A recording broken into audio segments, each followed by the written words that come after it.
Hi friends, இன்னைக்கு நம்ம ஏசு 12 வயதில் தேவாலயத்தில் காணப்படுற பைபிள் ஸ்டடியை பார்க்க போகிறோம்.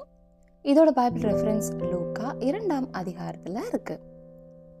ஏசு சிறு பிள்ளையில இருந்து வாலிப வயதில் வளர்ந்து வரும்போது அவர் ஆவியிலே பலன் கொண்டு ஞானம் உடையவர் ஆனார். தேவனுடைய கிருபையும் அவர் மேல இருந்தது. ஏசு பிறந்ததுக்கு அப்புறம் மரியாளும் யோசேப்பும் சேர்ந்து நிறைய குழந்தைகளையும் பெற்றெடுத்தாங்க.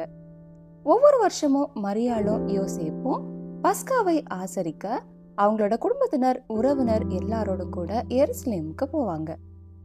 இயேசுவுக்கு 12 வயதானப்போ அவங்க அந்த பண்டிகை முறைமையின்படி எருசலேமுக்கு போய் பண்டிகையின் நாட்கள் முடிந்து திரும்பி வரும்போது இயேசுவானவர் எருசலேம்லயே இருந்துட்டார். இது மரியாளுக்கும் யோசேப்புக்கும் தெரியல. அவங்களோட உறவினர்கள் எல்லாரோடும் கூட சேர்ந்து வந்ததால அவர் அந்த கூட்டத்துல எங்கேயாச்சும் இருப்பாருன்னு அவங்க நினைத்தாங்க.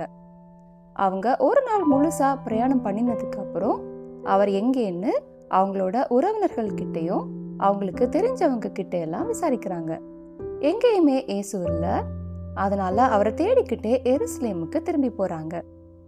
3 நாளுக்கு அப்புறம் இயேசு எருசலேம் தேவாலயத்திலே போதகர் நடுவுல உட்கார்ந்து இருக்கவும் அவங்க பேசுகிறதை கேட்கவும் அவங்க கிட்ட இவர் கேள்விகள் கேட்கிறதையும் பாக்குறாங்க.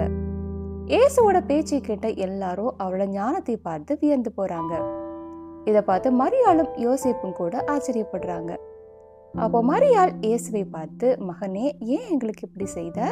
உன்னை காணாம 3 நாளா நாங்க தேடி அலைந்தோம்னு சொல்றாங்க. அதுக்கு அவர் மரியாளை பார்த்து, நீங்க ஏன் என்ன தேடினீங்க?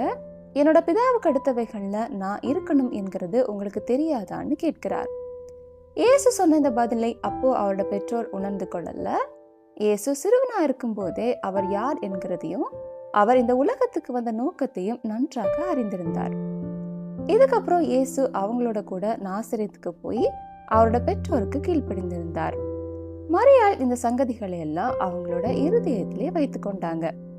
இயேசுவானவர் ஞானத்திலும் வளர்த்தியிலும் தேவ கிருபையிலும் மனுஷர் தயவிலும் அதிகமாய் விருத்தி அடைந்தார். ஓகே ஃப்ரெண்ட்ஸ், மீண்டும் அடுத்த பைபிள் ஸ்டோரியில் சந்திக்கலாம். Bye friends.